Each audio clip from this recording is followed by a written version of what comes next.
Bonjour à tous et bienvenue dans ce premier vlog de notre voyage d'avril de 3 jours. Durant ce 22 avril, nous nous sommes rendus à Toverland, un parc d'attractions situé dans les Pays-Bas et qui, vous allez le voir au fur et à mesure de la vidéo, possède des attractions pour les petits et pour les grands. Vous allez le voir, c'est donc une destination très familiale et quand nous nous sommes rendus là-bas, on a vu presque que des groupes de familles. C'est super pratique pour faire le 6-7 dans les files d'attente, n'est-ce pas Timothée? Bref, nous sommes donc partis de Maastricht où nous y avons dormi la veille et c'est donc parti pour 1 heure de route vers Zevenum, notre destination du jour.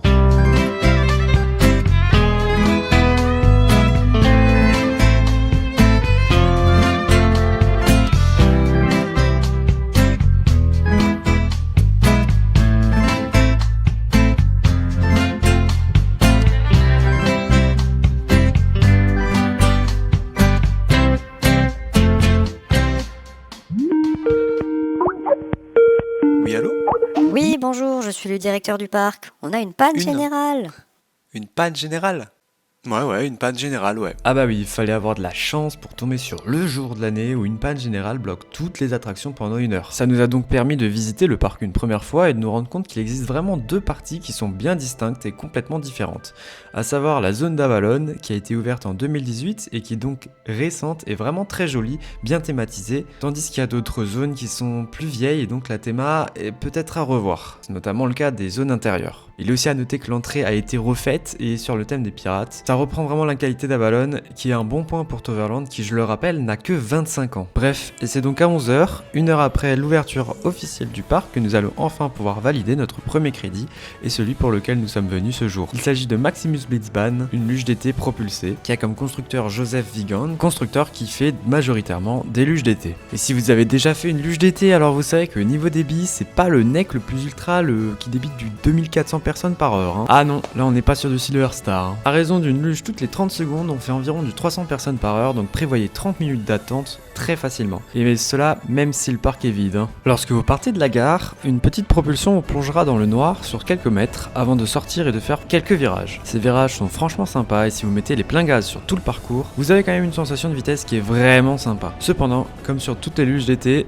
qui ne sont pas sur rail, vous avez des à-coups tous les 15 mètres qui nuit un peu au confort. Niveau thématique, la file d'attente est très jolie, la gare l'est également, mais au niveau du parcours, il n'y a pas trop de théma, alors vous n'aurez que la vitesse pour apprécier ce ride. Globalement, c'est pas l'attraction la plus sensationnelle du parc, mais elle est quand même de bonne facture et originale du fait qu'on ne retrouve pas ce modèle dans d'autres parcs européens. Et si on est venu expressément pour faire ce coaster aujourd'hui, c'est parce qu'il a fermé ses portes le 17 mai dernier pour être remplacé par un nouveau coaster qui lui ressemble. On aura donc fait notre découverte et nos adieux en même temps. Et surtout, ça fait plus un crédit pour Robin. Place maintenant au deuxième crédit, le dernier de la zone intérieure, qui est la zone la plus vieille du parc et la moins jolie. Toast Express est donc un Vekoma Junior Coaster ouvert en 2001 avec cette zone, en même temps que le parc et en même temps que la zone. Et je vais pas vous mentir, mais ici, on vient, on fait un bisou au plafond du hangar, on se fait secouer par ce train et on repart de la zone où on n'y mettra plus jamais les pieds de la journée. Et même si nous ne sommes pas le public visé pour cette attraction, c'est dommage de ne pas l'inclure dans un décor plus poussé, car vraiment il n'y a aucune thématique, même la gare est posée sur le sol comme sur Planet Coaster. En revanche, la dernière attraction que nous ferons avant de manger procurera des vraies sensations, notamment de hauteur. Expédition Zork est un flume, donc des bûches de chez McRide, qui a une partie en intérieur et une partie en extérieur. La thématisation de ce flume est un peu vieillotte, notamment le gobelin sur lequel nous allons grimper, mais reste sympathique notamment avec la refonte du village suisse que l'on côtoie sur la deuxième partie du parcours. Tiens, parlons de ce parcours. Après avoir monté un premier lift, vous tournerez pour chuter en arrière, avant de remonter sur le deuxième lift, de tourner sur ce même lift, et de monter, et encore monter. C'est haut là, dis donc. Une fois arrivé tout en haut de la deuxième drop, vous pourrez admirer pendant un court moment le parc extérieur, avant de vous engouffrer dans une chute de plus de 15 mètres. Alors comme ça ne paye pas de mine, mais je vous assure que lorsque t'es assis dans la bûche, t'as une sensation de hauteur qui est 2 fois plus présente et 2 fois plus grande que dans les bûches d'Europa Park. Et moi perso, je kiffe. Cette drop est sûrement la meilleure que j'ai faite avec celle des baignoires de Trips Drill, donc je valide ces bûches à 100%. Le seul bémol par rapport à son homologue de la Cité Interdite est le manque de thématisation. C'est pas assez fourni et ça fait un peu carton-pâte, surtout le gobelin et la zone intérieure. D'ailleurs en parlant de pâtes, c'est pas tout ça mais moi j'ai faim. Et autant vous dire qu'en me renseignant sur le parc, on m'a dit que les burgers étaient vraiment très bons. Alors pas le temps de discuter, on débarque vite de ces bûches et direction le restaurant principal situé dans le hall. On a donc écouté les conseils et avons pris des burgers, enfin plutôt des frites en plat principal avec le burger en side. Ah oui, parce que niveau quantité, je peux vous assurer que les frites représentent 70% de notre repas. Alors Robin, est-ce que ce burger était bon? Alors oui, mais non. Le pain était mou, du style pain bagna, la sauce n'était pas fameuse et il y avait beaucoup trop de frites. En fait, j'avais l'impression de manger le burger du Crous mais à 25 balles au lieu de 3,60, ce qui fait un peu mal. Et après cette déception, on n'aura pas repris de pâtisserie dans le parc, donc pour moi la nourriture à Toverland, c'est pas validé. Et ça tombe bien parce qu'on n'est pas dans un resto, mais bien en parc d'attractions. Alors c'est parti pour la deuxième partie de cette journée. Au revoir les halls too moche pour continuer dans le parc avec l'extérieur du parc. Et on aura commencé par un tour de Merlin's Quest dans la zone Avalon, qui est une promenade en bateau qui nous permet de voir de quelle sauce on va se faire manger par la suite avec l'imposant Phoenix. Ce qu'on ne savait pas, c'est que cette promenade propose également une partie Dark Ride, c'est-à-dire à l'intérieur d'un bâtiment, et les scènes qui sont à l'intérieur de ce bâtiment sont d'une qualité digne des décors de Fantasyland. Après cela, Timothée s'est enfin décidé à faire un tour de Phoenix. Ah non, en fait j'avais envie de faire un petit manège tout mignon avant d'aller rider Phoenix pour me mettre en confiance, et ce manège c'était un spinning coaster de chez Mack. Alors, Vervelwind, c'est donc un truc qui tourne en référence à son nom qui se traduit par le nain du vent. Et ce coaster, ouvert en 2012, existe aussi en France au parc du Pal sous le nom de Twist. En entrant dans la gare, vous découvrez donc une théma bien ficelée, en mode grotte des nains, de l'audio embarqué vous accompagne également du lift jusqu'aux freins finaux. Et la dernière petite différence avec l'Euromir de chez Europa Park, c'est qu'ici les wagons ne sont pas bloqués lors de la descente, on tourne donc tout le temps. Et justement, c'est ce dernier aspect qui est à la fois intéressant, mais à la fois important de signaler avant de continuer mes propos et mon avis. Oui, parce que là, mon avis va sûrement vous déplaire. Mais avant ça, je dois peut-être vous préciser que je ne supporte absolument pas les inversions. J'ai par exemple détesté le Blue Fire, où je suis resté sur un tonneau à ne pas bouger pendant plus d'1h30, alors que je peux vous faire le Silver Star ou Taron sans problème. Mais en fait, dès que mon cerveau n'arrive pas à analyser ou à anticiper les situations, il me met en mode nausée sévère. Et ici, ce fut le cas pendant la dernière partie du parcours. Ce parcours justement, c'est un enchaînement de bosses, de virages qui vous font tournoyer, et si vous n'avez pas bien équilibré le train au départ, vous tournerez encore plus vite. Et devinez quoi ? J'étais avec Timothée d'un côté du train, et de l'autre côté, on avait deux enfants de 10 ans, ce qui fait un train bien déséquilibré en somme, et qui est égal à plus de sensations, plus de spinning et plus de nausées. Voilà, alors autant vous dire qu'après ce ride, je n'avais plus trop les idées en place, et même si je n'ai pas eu à m'asseoir longtemps, j'ai bien été refroidi à l'idée d'aller monter sur Phoenix. J'avoue qu'aujourd'hui, je le regrette un peu ça. Mais bon, si je me sentais déjà pas en forme alors que je n'avais même pas fait une inversion, je ne sais pas comment j'aurais été après avoir fait 3 inversions. Et justement, en parlant de ça, Timothée a profité de ma pause tactique nausée pour monter sur la bête, et je cite là Phoenix, un wing coaster de chez Bolliger et Mabillard, qui est un constructeur suisse très reconnu dans le milieu parconautique. Ce coaster a ouvert en 2018 après un investissement du parc de 17 millions d'euros pour sa construction. Et je ne parle pas là de toute la thématisation qui a été faite autour de ce coaster. Le principe d'un wing coaster est simple, vous êtes attaché sur un siège à côté du rail et vous avez donc les pieds dans le vide. C'est donc une sensation unique que l'on n'avait jamais expérimentée auparavant. Son parcours est composé de 3 inversions qui s'entrecroisent avec le lac disposé intelligemment et sur lequel passe Merlin's Quest que l'on a fait auparavant. Toutes les courbes de Phoenix s'intègrent avec le décor et rendent la zone d'Avalon ultra photographiable. Certains points photos nous laissent également la capacité de prendre sur le vif les trains de Phoenix au plus près.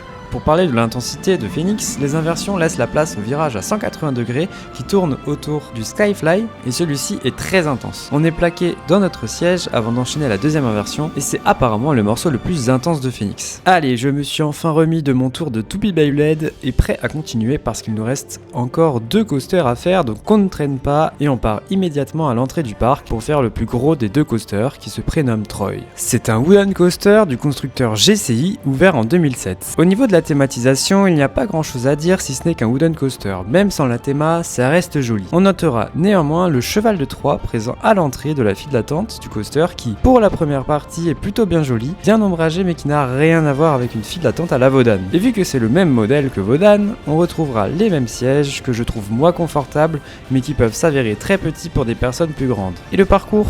Eh bien, nous étions sur la dernière rangée du train et alors que nous montions encore sur le lift, le train prenait déjà de la vitesse et on s'est pris le plus gros éjector de notre vie. Ah non, ça vraiment, c'était de l'entrée en matière comme on ne l'avait jamais vu. Et après cette descente, c'est très simple. On se fait malmener par Troy du début jusqu'à la fin. Pas de pause, pas de répit et surtout un parcours qui s'avère être très très long. Ah, si Wodan était incroyable, Troy est génialissime. On notera néanmoins des vibrations par-ci par-là, mais sans oublier que le coaster est en train de se faire retraquer, c'est-à-dire qu'on change les rails et qu'on en met des nouveaux. Et que dans les portions qui ont été modifiées, il n'y a plus aucune vibration. Alors franchement, j'avais fait Loup-garou qui était horrible, Mammouth qui n'était pas si fou, Wodan qui était très chouette et maintenant Troy qui permet de rehausser mon avis sur les wooden coasters. Et pour moi, Troy fait vraiment partie du panel haut des montagnes russes en bois. Allez, il ne reste plus qu'un coaster et on espère qu'il va être aussi chouette que le précédent. Et on embarque directement sur Booster Bike, un motorbike coaster de chez Vekoma. Et déjà un bon premier point, c'est que ce modèle, on l'a jamais fait. C'est-à-dire que faire un tour de montagne russe comme si on était sur une moto, c'est quand même un peu intriguant. Mais dès que l'on arrive près du machin, on se rend compte qu'il n'y a aucune théma. Et là, on repenche la balance du côté neutre. Alors est-ce que ça va être bien ? Et bah pour cela, on embarque immédiatement sur ces drôles de motos et on part sur un lift à câble qui nous propulse à 75 km/h. Le lancement est très sympathique, mais notre position est telle que l'on ressent un léger inconfort. Et après quelques bosses et quelques virages, c'est déjà la fin. Mais y a vraiment pas de théma ? Pas d'airtime, c'est déjà fini ? Alors oui, ce coaster est assez court, je dirais même très court, et sans thématisation. Mais c'est tant mieux parce qu'au bout du deuxième virage, moi, personnellement, je ressens déjà un inconfort vis-à-vis de la position. Donc je trouve que c'est un coaster qui devrait être rethématisé, amélioré, et tant que vous y êtes, rajouter un deuxième train, parce que là, le débit est vraiment horrible. Il y avait une trentaine de personnes devant nous et on a quand même dû attendre 10 minutes. Alors je n'imagine pas les temps d'attente lorsqu'il y a du monde. Et c'est sur ce dernier crédit que notre journée à Toverland se termine. On aura encore fait un tour de cette magnifique tour de chute Intamin, me faisant crier comme si j'avais 6 ans à chaque fois que la nacelle chutait. Et nous serons ensuite repartis vers Maastricht pour nous préparer aux 2 autres jours de ce trip. Alors si je devais donner un avis sur le parc, je dirais que c'est un bon parc. Il y a plusieurs points forts qui sont notamment des attractions qui sont un peu originales et qu'on ne retrouve pas dans les parcs français ni dans les parcs européens, par exemple le Phoenix. Le parc a également des zones qui sont très belles comme Avalon et aussi un personnel très souriant, très à l'écoute des clients, qui interagit même avec vous, même si vous parlez pas néerlandais. C'est notre cas, on parlait que français et on a mis un staff qui est venu nous parler en français à l'accueil, ce qui était vraiment très cool. Mais l'un des points forts les plus remarquables a été son merch, puisqu'il est très adapté aux zones du parc. On retrouve notamment à la sortie de Phoenix des assiettes qui sont aimées sur justement le Phoenix et qui ont été créées par le parc pour le parc. Mais ce parc a également des points qu'il doit améliorer, c'est notamment le cas de la nourriture, on a été un peu déçus et c'est à ce jour la pire nourriture que j'ai pu retrouver dans un parc d'attractions. Alors j'ai peut-être pas eu de chance et j'ai pris le pire restaurant qui se trouvait dans Toverland, mais en même temps j'ai pas trouvé d'autres restaurants qui étaient ouverts et qui proposaient des repas. En tout cas, moi ce que je vous conseille de faire, c'est de préparer votre repas à l'amont pour profiter pleinement du parc. Et en sa globalité, je trouve que le parc manque quand même d'une identité qui est propre à lui. Pour comparer, j'ai pu aller à Trips Drill qui est dans son jus, avec des animatroniques qui sont plus très frais, mais tout cela donne une âme au parc et ça fait qu'on s'y sent bien. Et ce ressenti, je l'ai pas eu à Toverland. Alors oui, le parc n'a que 25 ans et il est forcément en train de construire son âme au fur et à mesure et je suis sûr que d'ici 5 ans, lorsque j'y retournerai, ce sentiment aura évolué. Alors attention, ce n'est pas parce que j'ai dit que le parc n'a pas d'âme qu'il ne faut pas y aller. Si vous êtes de passage dans la région, je vous conseille vivement d'y aller faire un tour. Et c'est donc après cette liste de points forts et de points faibles que je lui mets donc la note de 14 sur 20. Cette note justifie donc une potentielle visite de votre part à Toverland. Et voilà, c'était le premier épisode d'une longue série que je vais faire afin de noter tous les parcs d'attractions que je vais faire dans le futur. Et pour le deuxième épisode, on va augmenter la note de presque 6 points puisque je vais aller dans le meilleur parc d'attractions que j'ai fait jusqu'à présent et qui se nomme Phantasialand. D'ici là, portez-vous bien. Ciao.